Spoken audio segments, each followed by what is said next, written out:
Okay. Hi everyone, it's MissNikkiAnn, and this post will be for my, what is it called? Patreon page. So I meant to start posting there some time ago.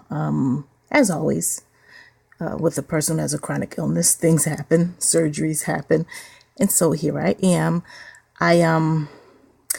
Let's see, the first thing that I wanted to put here is something that I think can be very sobering. And it is the fact that African Americans, they're not African people, okay? They're not. And even if when you come across all the research that is there, and I always say, I learned my research through research, and so it's best for each individual to go find those facts for themselves so that it's not just hearsay. Go find the documents, take a look at the figures, look at everything, and then say to yourself, does this story make any sense? Or whatever thing it is you're trying to prove. So in this case, I have found overwhelmingly that it's just based on the paperwork. African Americans are not African, and it's not new.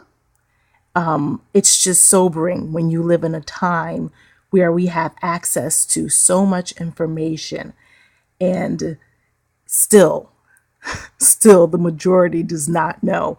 How can you be in America with the original Americans and not feel some kind of way, just, I don't know, confusion about the story and about the history. And people, the thing that bothers me the most is not that the story that is told is a huge lie. It's that so many people of color, original Americans, find it hard to believe that they were already here and rich in their own culture. Rich in culture. How we are so deprived and depraved that we can't even believe it. And I'm not saying, okay, you look at pictures and you talk about what your grandparents told you and your great grandparents. You find, oh, okay, grandma something was an Indian, and you even have a picture of her long braids. But no, not even that. That's sad that you have to debate that. You've got a picture.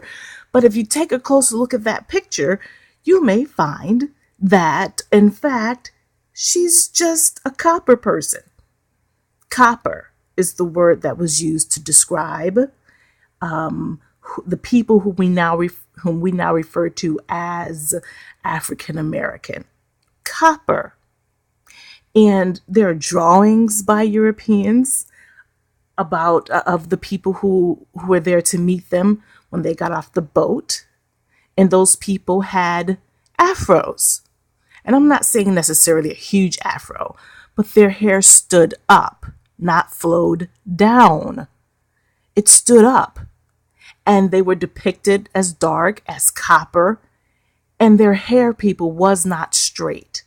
Now, as any African American woman can tell you, which is really basically the copper woman, can tell you, is that when she braids her hair, if you braid it down, it goes down the back. Even afro hair, if you braid it to the scalp, it's going to go down the back. So your grandmother could have very well had a very kinky texture of hair, and it was just long, and she braided it. But maybe she took it out of the braid, it would be all over the place in a huge afro. Okay? And so, people, you're already here. Don't even try to wrap your brain around it. Hear it, my good copper people. the so-called African American, who very few people during the slave trade on a boat. Very few. And usually they were men who would, you want to make sure that your cattle gets to where it's going. And there's not enough time to tend to women and their periods and their infants and all these things. Just think about it, people. Pull out a map and look at it. You are home. Do you hear me? You're home, and you're home as a copper person whose hair stands up straight on their head. You're not here as an Indian. Okay?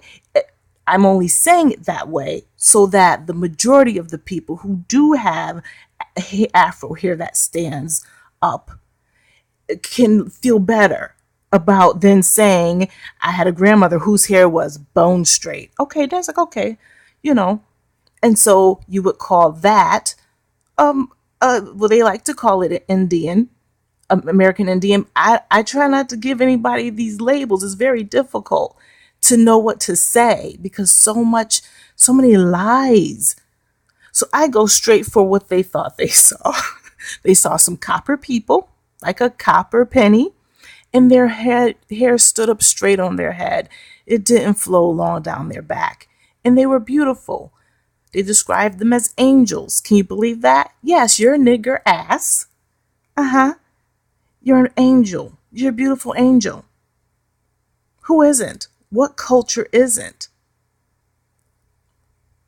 And if you were to know that, if you were to see that you're already home, there's no place for you to go. But the world can't let the African American know that they're at home. Who benefits from a nigga knowing that he home and that he's been enslaved on his own land, pushed off his own land? But then at the same time, there's so much to this. Let me just say this. Most people, I know my family, we have a lot of land in the family. My parents are both from Georgia. So in the South, they own land and houses. They built these places by their own hand. Slavery might look a little bit different than you think. Just ask the Irish people. Ask them. Go look. Go find out that yes, indeed, some Africans did come, but not even close to the amount that they claim, and that you look like the people that they described when they got off the boat, and their hair was kinky hair. And you know what? That's okay that you were already here. And that, yes, it is possible that your blood may be mixed with native African blood, but you are the original people, along with the American Indian, along with the Mexicans, along with the Puerto Ricans people. You're home. There's no place else to be. Do not for another second waste your time on the lies, waste your time on searching for culture. You have it. And also take back your music. We just hand hip hop over. For what? Why are you handing it over? It's a thing created by the culture of the copper people. And I love all of my natives, meaning the Mexicans, okay? Meaning the American Indian. And some of them like to be called indigenous people. There are different names that they like to go by. And it's because it's all frustrating. It's all frustrating. And it's all been intertwined to a degree, especially when it comes to the East Coast and copper people and what we know as Native American people. Okay. And notice their complexion as it changed, everyone. Think about it. They just kept getting lighter. If it could be weeded out, their darkness. And people, you're home. You're not African. You may have some African blood. It's very possible. but the majority of you is just a nigger from the United States of America. And you can't even accept it. Stop giving your land away, people. It's yours. Anytime somebody says go back home, that should sound even funnier to you. Think about it. And you had your land. You may have felt like a slave to your land, meaning, I'm talking about the land that you can touch and feel, the dirt, the grass. We all feel like a slave to the land because we need it. We need nourishment. And so being out in the sun and tending to your crops, it's hard work. I don't care if you're white, Native American, Mexican. It's not easy. It's not sexy. It doesn't fit into the America that we know today. It's just not sexy. But in people, you have to realize that the rate of growth from the copper people and the Native Americans and all the original American people, okay, all right, which people, we all work the land. The Irish got here, they were treated like crap, they worked the land. We all, I don't care how much money you have, all of the trains, the planes, and automobiles, you still, that's what my point was, I'm connecting it back to the other thing. You still feel like a slave, don't you? Because guess what? Mother Nature is a beast.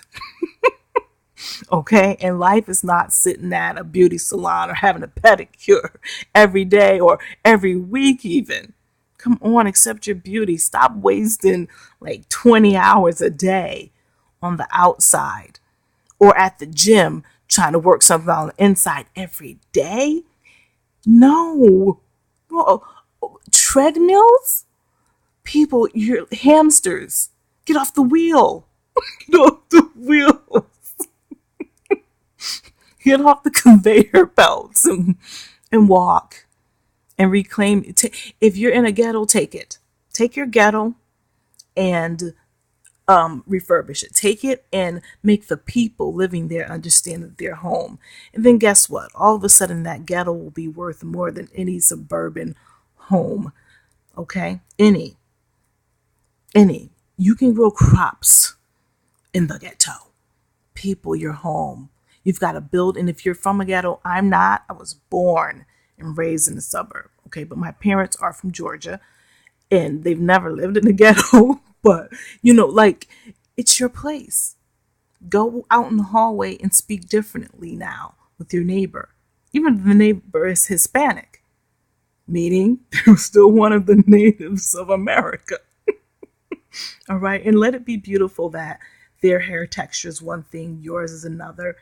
And definitely take a different look at the Irish people and everything that happened once the people most recently landed a few hundred years ago and wreaked havoc, which is planes, trains, and automobiles. Oil. Yeah, oil.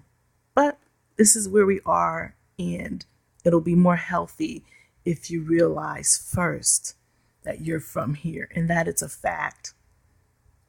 That it's a fact. And once you find the fact, begin to move forward and say, okay, oh my God, I'm home. And your day will look different. When you go to the grocery store and you realize, oh my God, everything around me is owned by someone else. And I'm home and they're not. I'm sorry.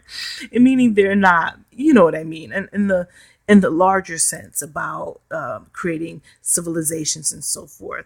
And the vanilla man, that's what I call him. Not white to me, vanilla. The vanilla man hasn't long been here.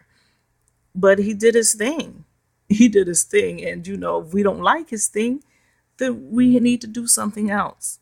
And he'll get on. He'll jump aboard. What else is he going to do? Yeah, he's got weapons. He's got all sorts of stuff. But there is a degree, the one factor that no one knows is coming. It's always there. There's always an opportunity. And they know that it exists. So they spend their lives trying to chase away and try to figure out what will come and unseat everything that we've done. It don't take much, people. your home. And the vanilla people who are now here, welcome.